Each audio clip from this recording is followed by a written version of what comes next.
Hey guys, good morning and happy Wednesday. Welcome to our reading lesson for today. We are going to continue talking about nonfiction books and reading nonfiction text. And we're going to be learning today about the correct questions that you should be asking in order to make sure you're understanding what you're reading. When we read nonfiction books, we read to learn. Nonfiction books are typically trying to teach us something. Now, they can entertain us as well. We learned that yesterday. We also learned that it can inform us, but typically it's trying to teach you something, okay? So today we're going to read a biography, and this biography is going to be teaching us about the life of an important person in American history. As we're reading this biography, I want us to be asking some questions in our head to make sure we're understanding what is this book trying to teach us. So I'm going to share my screen, and we're going to create a little anchor chart together of the questions that we need to be asking as we read. So the first question, and I'm sure you've heard these before, they're not anything totally new, but the first question you're going to ask as you're reading is, who is this story is about? Okay, who is the story is about? The next question is, what? What is this story about? What is this trying to talk to us about? The next question is, when? When is this happening? So that can be when in the day, that can be when in history, but when is this happening? The next question is where? Where is this happening? And there can be multiple locations. Why is the next question. So why is this happening? Why are we learning about this? What's going on that we're trying to learn from? And the last one is how. How is this playing out? How is this happening in the story? So these are some main questions that we need to be asking ourselves as we read. And the reason we ask ourselves these questions is to make sure that we're understanding what we read. It's very important to make sure we're understanding what we're reading. Otherwise, we're just wasting our time. Okay, so we're about to read a story together, and this story is about a guy who I really didn't know a lot about until I read this book. It's an interesting book, and it's about a man named Noah Webster. Give me a thumbs up if you've ever used a dictionary in your life. We got 2 thumbs up because I've used dictionaries all the time. And even if I'm not using a hardback dictionary, I'm always using my phone to look words up. Always. I'm always Googling words, making sure that I'm spelling them right, making sure that I'm using them in the right context, making sure that I understand the definitions of them. Using a dictionary is something that I do almost daily. And so dictionaries are extremely important. Well, this guy, Noah Webster, he's the reason we have our American dictionary. So we're going to read a story about his life. It is a biography, so it is talking about his life and what he did throughout his life to help our history. So I hope you enjoy it. As we read, you might hear a couple words that you're not familiar with. They did pull some words from his dictionary to include in here as vocabulary words. You're welcome to pause the video and use your fix-up strategies at those moments to try and figure out what that word means, using your context clues, your background knowledge, and anything else that you can use to help you figure out what that might mean. All right, here we go. Let's start reading. As we're reading, remember to think to yourself, who, what, when, where, why, and how. Noah Webster was a proud American, even as a little boy. I began life full of confidence in my own opinions, he once said. No one could argue with that. Words, numbers, they tickled young Noah. He learned to spell and count with his family at their home in West Hartford, Connecticut. My mother was my first teacher. I was lucky to have such a well-educated mother. I'm already thinking to myself, I know who this story is about, and I'm already thinking I know where this story is taking place.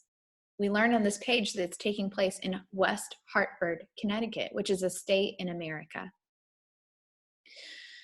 Noah read everything he could find. In his opinion, his father's farm chores could wait, especially if he had a new issue of the Quran. Use your context clues on this page and see if you can figure out what the current means. Looking at this picture, I see that Noah is reading a newspaper, and on that newspaper is the title, The Connecticut Courant. I'm thinking, using my clues and using my background knowledge, that this means that it is a newspaper that he was helping out with.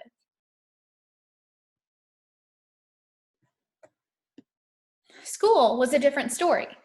Noah claimed that his old drafty schoolhouse had no book for reading, not one. He also said that students spent most of their time planning roguish tricks. At the age of 15, he convinced his parents to send him to Yale College. There, he found countless books, and I tried to read them all. He also found friends at Yale who would listen to his sharp opinions about King George's taxes. Taxes on molasses, taxes on sugar and paper, taxes on paint, glass, and tea. But the American colonists had no say in the king's taxes. This taxation without representation made us fightin' mad. So guys, I want to stop for a minute. I'm now, see who the story is about. It's about Noah Webster. What the story is about, well, so far we know it's about his life, but we're not positive about that one. Where is it happening? It's happening in Hartford, Connecticut. When? Take a look at this page. Do you think that this is happening during modern times? That means, do you think it's happening right now? Or do you think this story happened in the past? I agree. I think this story happened in the past. Why do you think that though? What about this book tells you that this story is happening in the past? Okay, I see a few things that tell me this. Number one, look at their outfits. Are those outfits that a 15-year-old would wear today? I don't think so. I don't know any 15-year-olds that would wear breeches and a top hat. So that's number one that tells me, okay, this is probably happening in the past sometime. Number two, I'm looking at this picture and it's of King George. We just read about that, okay? We don't have kings that are that common today. There are a couple countries that have kings, but we don't typically have kings today. So when I hear about kings, a lot of times I think, oh, this is probably something that happened in the past. The very last thing is the word colonist, the American colonists. It says it in that last sentence on the second page. Guys, I've talked to you about this a couple times this year because I used to be a social studies teacher and I love teaching about history, especially American history. But when I hear American colonists, I know that they're not talking about the American people today because we are not considered colonists. A colonist is someone who came over from another country and helped to colonize America. That's a big word, but it just helps to mean they created America. They settled America.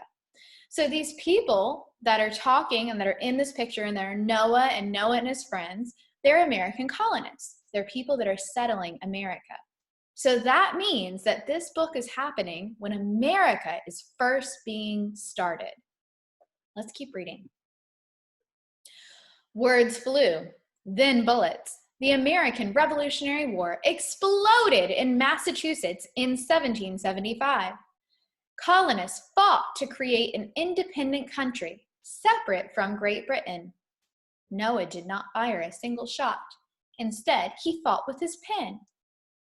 Wait a second. Do you think that Noah ran around on the battlefield with his pen, trying to get people with his pen? Do you think that's what it means when it says Noah fought with his pen? I don't think so either. I think that when it says Noah fought with his pen, that means he used his pen to help with the war. Let's see how he did that. He wrote letters, speeches, and newspaper articles. In his opinion, America needed a break away from Great Britain in every way. Politics, trade, even in its ways of speaking and spelling. So this is happening during the year 1775. This is over 200 years ago, a very long time ago. And this is when our country was just trying to get started. We were still owned by England and Great Britain, and they were in charge of us, and they were doing some things that weren't very fair. So the American colonists, or the people that started America, they started a war to break away from Great Britain. You guys probably remember me talking about this year. So that's when this is happening. This is happening in the past. This is happening during the time of a war called the American Revolution.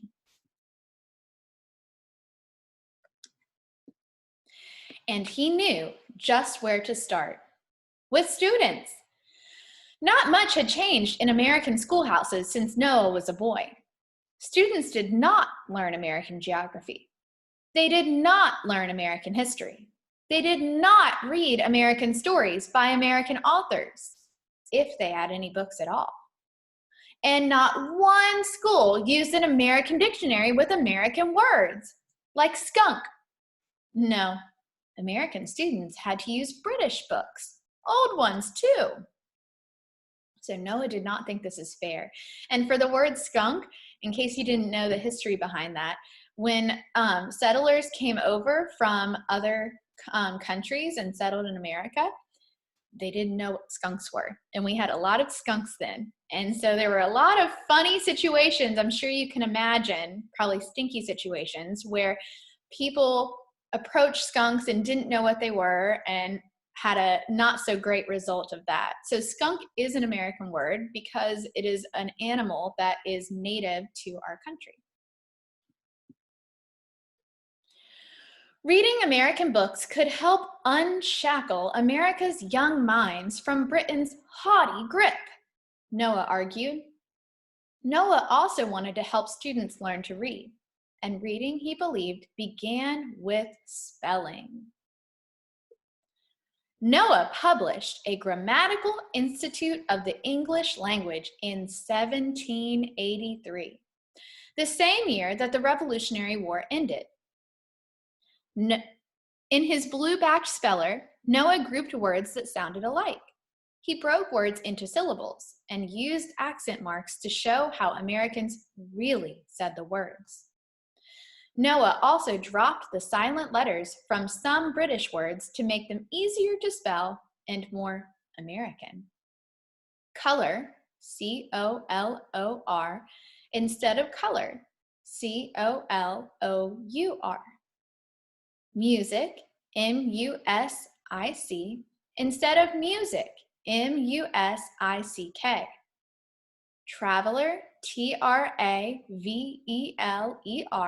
instead of traveler with 2 L's. All the trouble of learning to spell will be saved, he claimed. Noah's spelling book became America's first bestseller. In the next 2 years, he added the American Grammar and the American Reader. He featured the works of American authors in his books, including George Washington. That name sounds familiar. Who is George Washington? Yes, he was the first president of our country.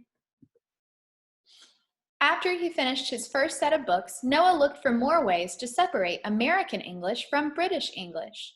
In 1786, he wrote to Benjamin Franklin, suggesting that they work together on a new American alphabet.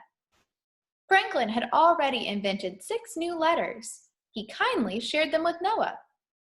Their work made sense to them. But the 2 patriots decided the new United States wasn't quite ready for that much change. So Noah worked harder than ever to make spelling easier. He argued for spelling each word the way it sounded. So if you look at this page, you can see center instead of center, jail instead of jail, is instead of is, writer instead of writer, and head instead of head. These first ways were the way that Noah wanted to spell them. These last spellings were the way that they actually were spelled at the time. He argued in his speeches, he argued in essays, he argued at dinners. Noah argued a lot, but no matter how right Noah thought he was, not all of his spellings caught on. Noah was still confident, of course. He asked the US Congress to make laws for his spellings so that citizens would spell and speak the same way from state to state to state. Congress refused. Behind his back, people called Noah the monarch for his bossy attitude. The press said that he was an incurable lunatic and his spiteful viper. Noah often lost his temper when someone disagreed with him. He did not take the criticism well. Noah was sure America needed its own language. In 1806, he wrote a small dictionary with 40,600 entries. He dropped some of his unpopular spellings from his past work and added truly American words like chowder, hickory, and skunk. He was among the first people to insist that a dictionary must change along with the way people use language. Many people disagreed. They thought a dictionary should set the rules for using proper English no matter how people actually spoke or wrote. Critics fired more attacks at Noah after his first dictionary was published. One even called him a literary puppy. But Noah believed in his ideas. Next, he launched his biggest project of all, a complete dictionary of the American English language. He built a curved desk in his study to hold about 20 dictionaries and grammar books from different languages.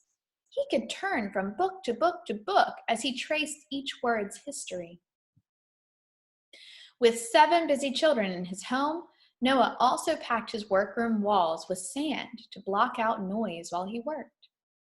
In the project's early days, Noah's children sometimes found candies tucked into his study for them.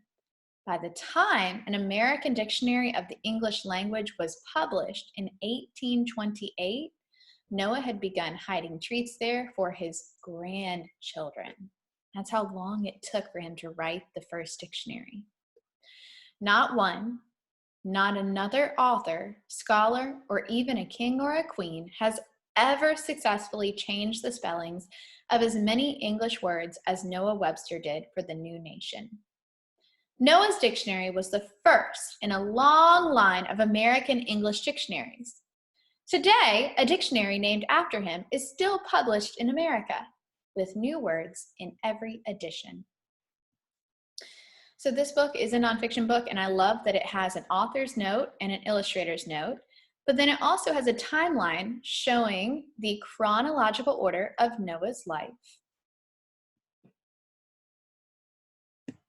Okay, so as we read that story, I was able to answer all of our questions that we previously asked: who, what, when, where, why, and how. So I want to take a moment to reflect on what we just read and think to ourselves, what are the answers to those questions to make sure that we understood what we just read together? So let's pull our anchor chart back up. Okay, and let's go ahead and answer those questions, and I'm going to need your help as well. So first of all, who was the story about? Noah Webster. What did he do? Noah wrote the first dictionary and changed the American language. When did this happen? Did it happen modern day, or was it in the past? The story took place in the late 1700s to the early 1800s during the time of the settlement of America. So it's when we were settling our country. Where did this happen? This happened in America, in Hartford, Connecticut. So CN stands for Connecticut. Okay. Why? Why did he do this? Noah believed that the American students should have their own books and history to learn, as well as their own language. And the very last question is, how did he do this? Noah worked hard and studied language. He argued with many people and fought for what he believed in. Noah also wrote multiple books and dictionaries. Okay, so looking back, we were able to answer all of these questions based on what we just read. And I really love that although the story was short and it was to entertain us, we learned a lot about the history of the American language and about our country as well. So as you are reading your nonfiction books, think to yourself, who, what, when, where, why, and how. Today, for your seesaw assignment, you are going to be doing that as you read a nonfiction book on your own. So you can choose any nonfiction book you would like, and you're going to be answering the questions, who, what, when, where, why, and how, as you're reading that story. Okay? If you have any questions, feel free to email me, and I will see you guys later. Bye.